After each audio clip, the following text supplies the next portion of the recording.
நான் கேட்டு தாய் தந்தை படைத்தாரா?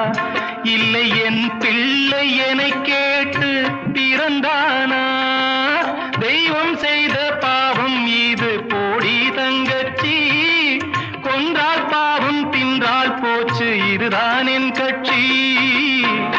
ஆதி வீடு அந்தம் காடு இதில் நான் என்ன, அடியே நீ என்ன ஞான பெண்ணே?